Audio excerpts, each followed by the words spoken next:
दोस्तों, इस वीडियो में हम आपको विद्यार्थी के लिए उपयोगी कुछ महत्वपूर्ण श्लोक एवं सूत्र बताएंगे। तो चलिए जानते हैं उन चुनिंदा श्लोकों के बारे में जो अपने आप में है अद्भुत और अद्वितीय। क्षमा शस्त्रम करे यस्य दुर्जनः किम करिष्यति अत्रीणे पतितो वह्नि स्वयमेव उपसम्यति। अर्थात क्षमा रूपी शस्त्र जिसके हाथ में होता है उसे दुर्जन व्यक्ति कुछ भी नहीं कर सकता। दोस्तों, जब अग्नि किसी जगह पर गिरता है जहां घास न हो, वह अपने आप बुझ जाता है। मध्विव मन्यते वालो यावत् पापम न पच्यते यदा च पच्यते पापम दुखम च अथ निगच्छति।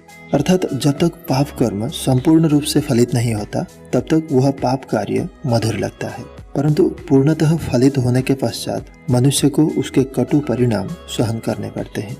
चलिए जानते हैं और एक सूत्र। नैव पश्यति जन्मान्धः कामान्धो नैव पश्यति मदोन्मत्तः न पश्यन्ति अर्थी दोषम न पश्यति।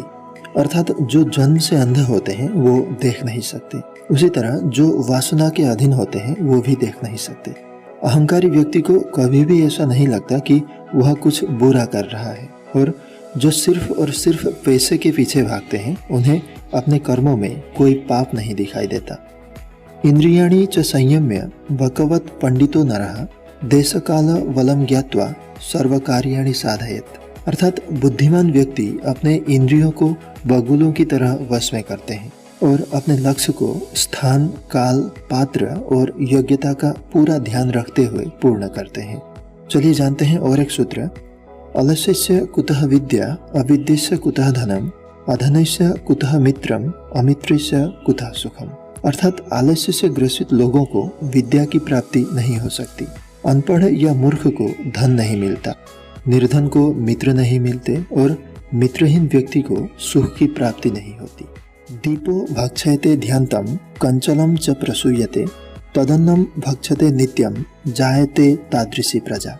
अर्थात एक दीपक अंधेरे का भक्षण करता है, इसीलिए काला धुआं बनता है। इसी प्रकार हम जिस प्रकार का अन्न ग्रहण करते हैं, माने सात्विक, राजसिक या तामसिक, ठीक उसी प्रकार के विचार हमारे अंदर उत्पन्न होते हैं।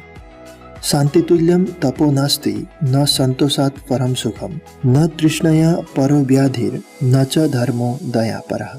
अर्थात एक संयमित मन के समान कोई तप नहीं, संतोष के समान कोई सुख नहीं, लोभ के समान कोई रोग नहीं और दया के समान कोई गुण नहीं। चलिए जानते हैं और एक सूत्र।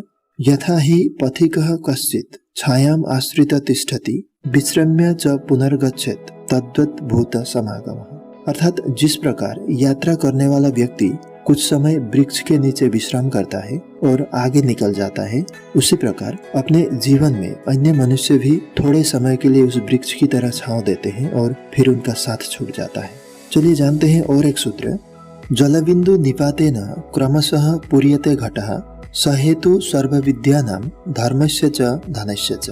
अर्थात जिस तरह बूंद बूंद पानी से घड़ा भर जाता है, उसी प्रकार विद्या, धर्म और धन का संचय होता है। दोस्तों, कहने का मतलब है छोटे मात्रा में होने पर भी इन तीनों पे दुर्लक्ष्य नहीं करनी चाहिए। न देवो विद्यते काष्ठे न पाषाणे न मृण्मये भावे ही विद्यते देवस तस्माद् भावो ही कारणम। चलिए इसे विस्तार से समझ लीजिए।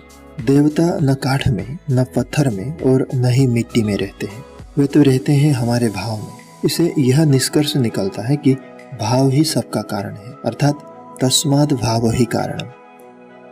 अनाहुतः प्रविशति अपृष्ठो बहुभाषते अविश्वस्ते विश्वसिति मूढ़चेता नराधमः।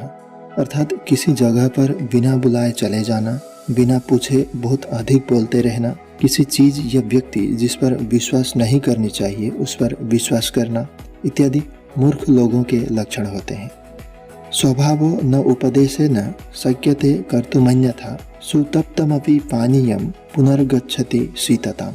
अर्थात किसी व्यक्ति को आप चाहे जितनी भी सलाह दे दो, परंतु उसका मूल स्वभाव कभी भी नहीं बदलता।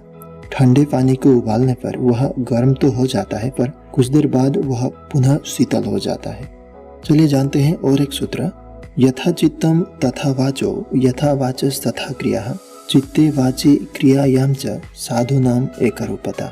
अर्थात अच्छे लोग वही बात बोलते हैं जो उनके मन में होते हैं, अच्छे लोग जो बोलते हैं वे वही करते हैं, ऐसे पुरुषों के मन, वचन व कर्म में समानता होती है।